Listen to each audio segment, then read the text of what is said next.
what things are we doing well? Get these set aside here. So we're doing really well at getting our kitchen lists and flip done. We all get along very well. We're professional, efficient, classy, and friendly. We have good communication and scheduling. We are doing well at everything, I like that.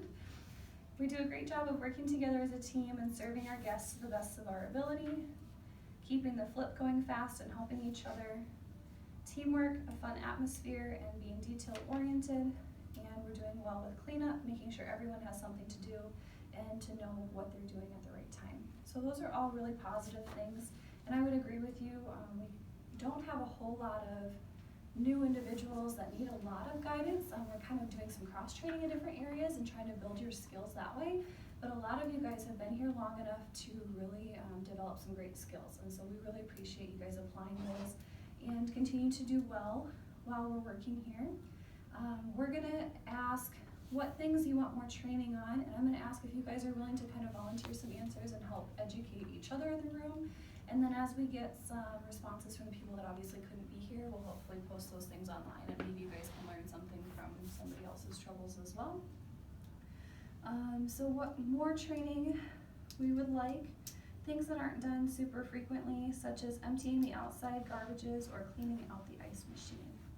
Does anybody have any comments on either of those things?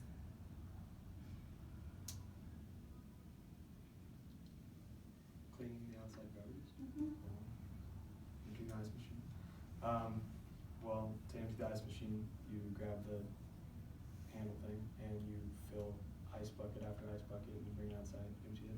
And then there's directions on what to do after that if you're doing like a deep clean on the ice machine. Mm-hmm. And then cleaning outside dumpsters is, first of all, make sure they're empty. It's helpful. And then you get a hose and find a partner. And go from there, basically. I think that was a good explanation. I think they're maybe referring to like the physical garbages in the front, if I may be understanding right too. There are locks on those. Do you guys know where to go to ask for the key to get into the room?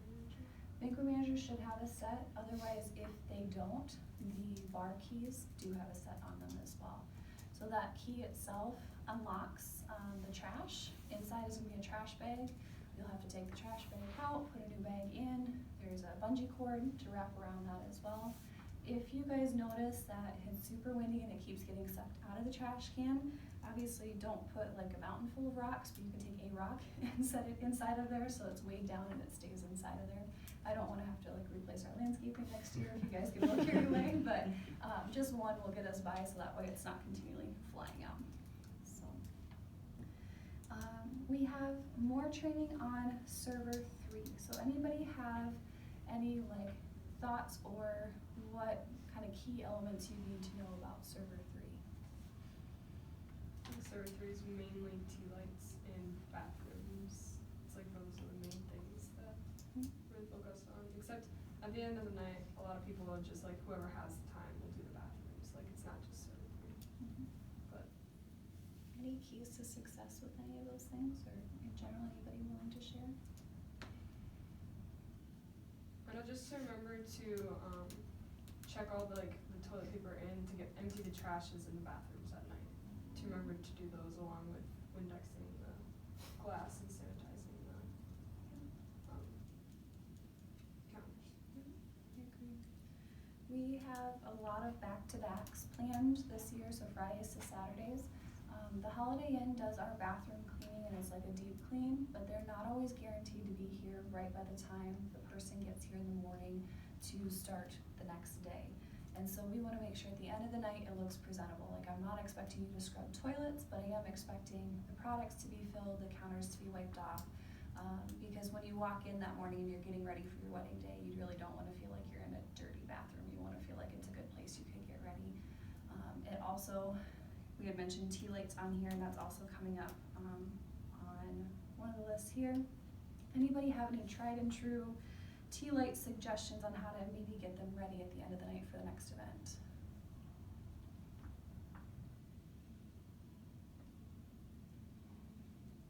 No, that's okay.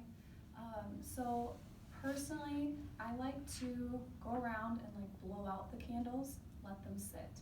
If your wax is dry, you don't have to worry about wax getting on the candles. Now obviously some people are gonna have bumped them throughout the night and there's nothing we can do about that. But as soon as you pick up, you blow them out, you set them on your cart, blow them out, set them on your cart. You're just like sloshing around all that wax.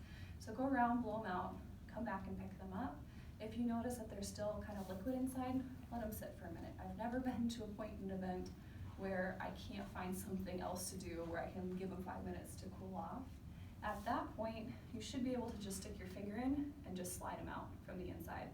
And if it's dry, it's not gonna get wax anywhere. It's not gonna create more of a mess for you. If it has any wax on the inside, first just try to chip like the big chunks off with a fingernail. You can take a rag, whatever you feel more comfortable with, but get the big stuff off. You can take one of our clean pails, which is those red or green buckets back by the dish station, fill it with hot water from the coffee machine, dump it in there, and then you're just gonna have to polish it up. Use some Windex, use your rag, wipe it down. And then obviously we all should know this at this point, but you just put your tea lights in with the wick up for the next time, so when we light them, it goes a lot faster for the next person. So that's gonna also be something that I really appreciate you guys giving your manager a heads up if you're low. It doesn't take long in a weekend to go through like using them all twice. And if we don't have enough for the next time to get restocked, the next morning runs into issues. So make sure if you notice, hey, I've got a whole cupboard full and only one bag left, or I've got a whole cupboard full and I did empty that last bag or whatever, make sure you're telling your manager so we can get you more picked up the next time we do ordering. We've got more training, possibly becoming a banquet manager, so we can cover that individually here. Not sure about if there's any training here. Let's talk about the proper way to decline people drinks at bar close, how to properly close the bar and handle the people who come up to the bar while it's closing. So we're gonna cover bar closing, like the physical steps, later, but I would say, anybody have any feedback or thoughts on how to decline individuals who are asking for drinks at bar close and how to handle people who are coming up to the bar at that time?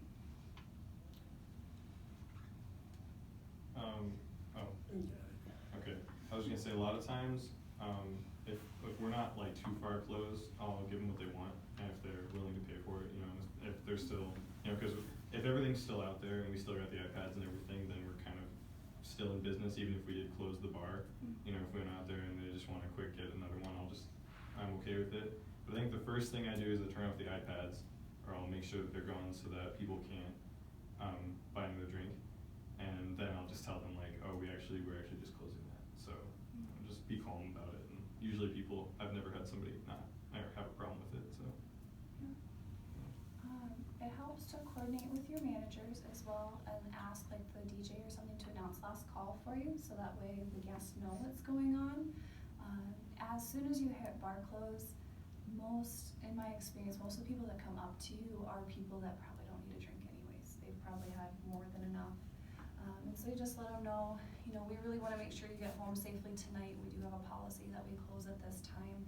I wish I could help you out, but at this point I have got too much closed up. I can't even serve you a drink at this point. And you just kind of let them know it's out of my hands. This is our policy.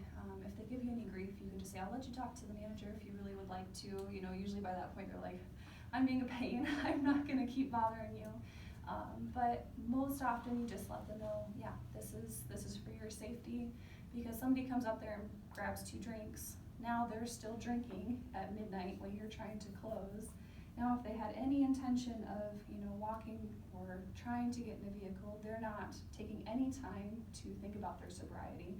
So we just want to encourage that last 15-20 minutes of no alcohol for them to think like, hey, do I need to call a ride?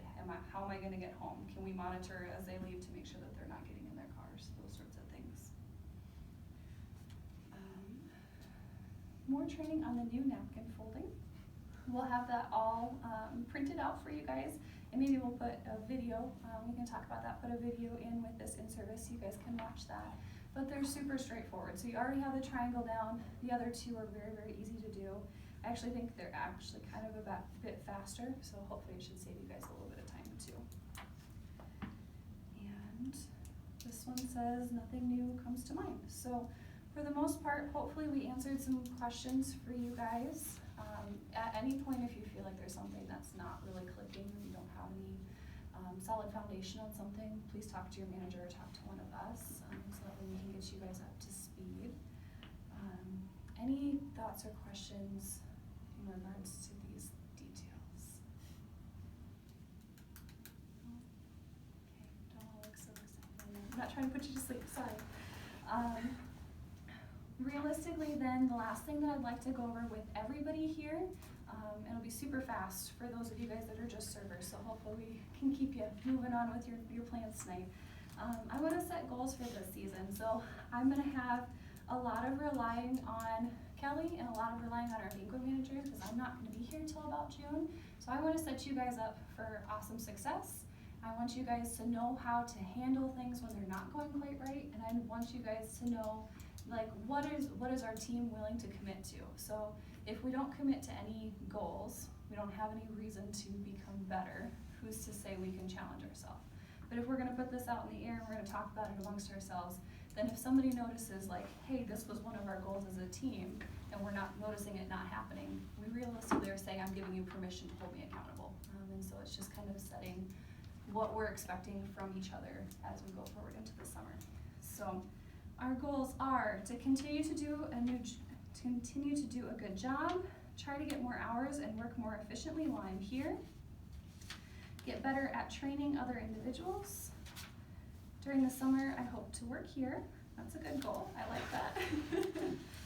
Work as well as I can. Have fewer mistakes in the bar, both individually and as a team. Know what needs to be done next. Be available for helping and taking shifts. And getting cleanup done even quicker. So I want you guys, if you're willing, to grab like a pair, maybe just choose somebody that you're not sitting next to. Obviously, you control your working here, your schedule, picking up more time, those sorts of things. Those aren't going to be goals that we as a team can hold you to. But a few of the things that came up were talking about doing a good job, being a better trainer, getting better at making fewer mistakes, see if I can refresh any other ones here, knowing what needs to be done next and getting cleanup done even quicker.